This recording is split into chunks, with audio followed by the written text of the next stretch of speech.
नमस्कार मित्रांनो. तर लाखात एक आमचा दादा या मालिकेमध्ये आपल्याला असं पाहायला मिळते की तुळजा आपल्या रूममध्ये बसलेली असते.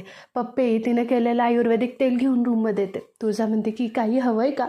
हे बघून पप्पी म्हणते की सूर्या कुठे आहे? तेव्हा तुळजा म्हणते की का?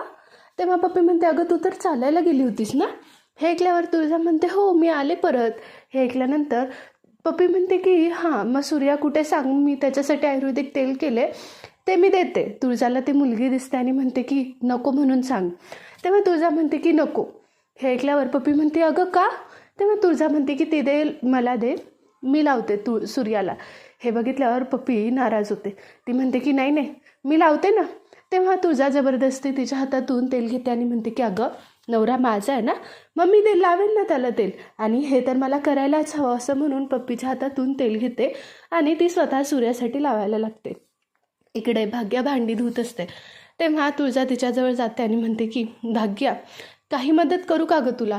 हे ऐकल्यावर भाग्या म्हणते की मी मागितली का गं तुला कसली मदत? मग कशाला येतेस माझ्याजवळ सारखी? हे ऐकल्यावर तुळजा म्हणते की अगं भाग्या एवढं चिडायला काय झालं? भाग्या म्हणते की काय नको, माझं मी करेन सगळं.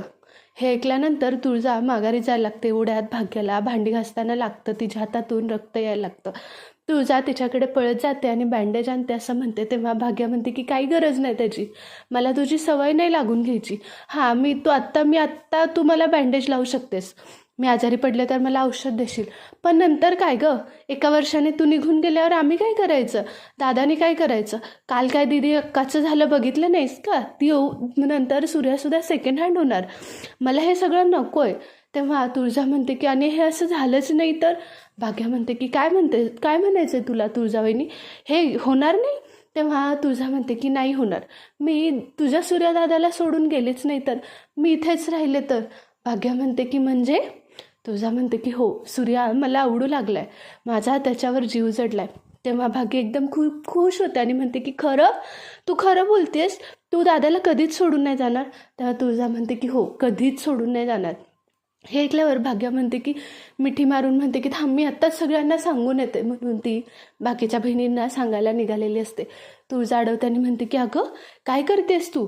अजून कोणाला काही माहीत नाही आहे, आणि त्यांना आपल्याबद्दल कुठे त्यांना काही माहीत आहे? त्यांना तर असं वाटते ना की आमचं प्रेम होतं म्हणून आम्ही पळून जाऊन लग्न केलं. तेव्हा भाग्या म्हणते की हो थांब मी दादाला सांगून येते.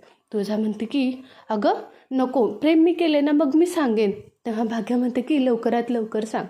तुळजा म्हणते की अगं सांगेन मी, या सगळ्यासाठी थोडा वेळ लागतो, तू सांग. जर मी त्याला आत्ता सांगितलं तर त्याला असंच वाटेल ना सिद्धार्थला विसरायसाठी मी त्याचा आधार घेते, मग परत माझं प्रेम स्वीकारणार नाही. हे ऐकल्यावर भाग्याला तुळजाचं म्हणणं पडतं आणि ती म्हणते की नाही, दादा माझा खूप समजूतदार आहे, तो तुला नक्की समजून घेईल, पण दादाला तू नक्की सांग हं. तेव्हा तुळजा म्हणते की हो. भाग्या खूप खुश होते आणि मिठी मारते तिला. सकाळ झाल्यानंतर भाग्या आपल्या शाळेची तयारी करत असते. तेव्हा तिला दिवाळीचा जो अभ्यास दिलेला असतो त्याची वही सापडत नसते. ती राजूला म्हणते की अगं दीदी माझी वही सापडत नाही आहे. तेव्हा राजू म्हणते की कुठे ठेवली होतीस? ती म्हणते की हां इथेच होती. हे ऐकल्यावर तिला कळतं की धनूनं बंबात जाळली आहे.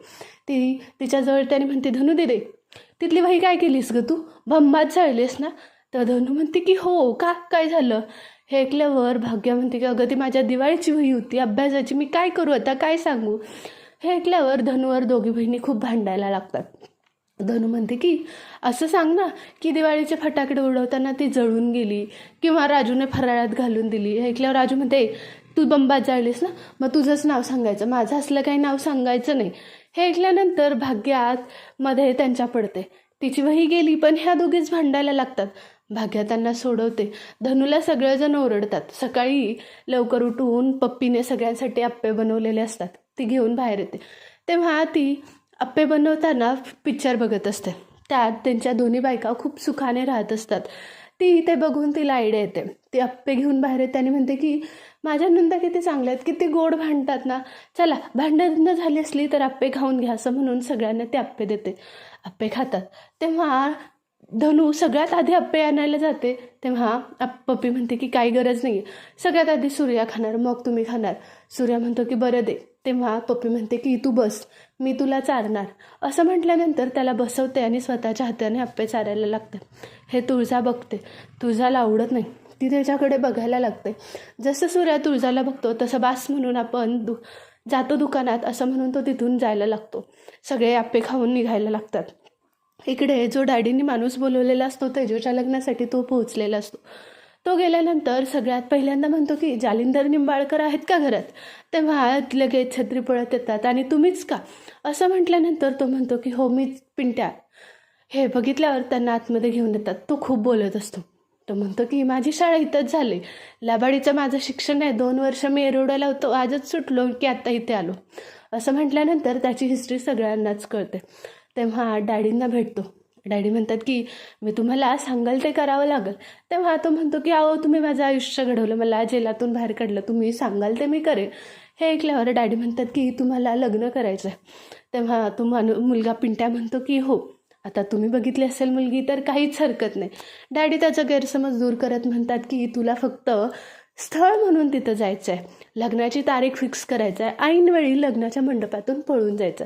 त्या पोराचा मुढा पोतो आणि म्हणतो की काय हे ऐकल्यावर डॅडी म्हणतात की तुम्हाला त्याचे योग्य पैसे भेटतील.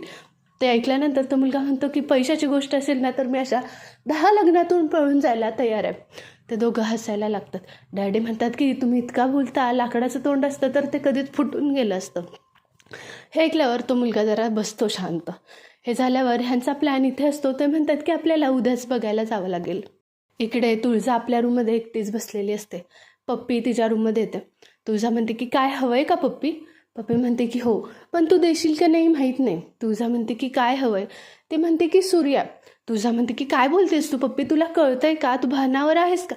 पप्पी म्हणते की हो माहीत आहे, आता थांब तू बस इथे मी सांगते तुला. असं म्हणून तिला बसवते आणि म्हणते की अबे तू एवढी शिकलेली मुलगी आहेस, असं घरात किती दिवस बसणार आहे. तुला तुझा दवाखाना उघडायचा आहे, तुला तुझी स्वप्न पूर्ण करायची आहेत. मी इथे आल्यानंतर मी सगळी जबाबदारी माझ्या खांद्यावर घेईन. म्हणजे तुला घरात काहीच बघावं लागणार नाही.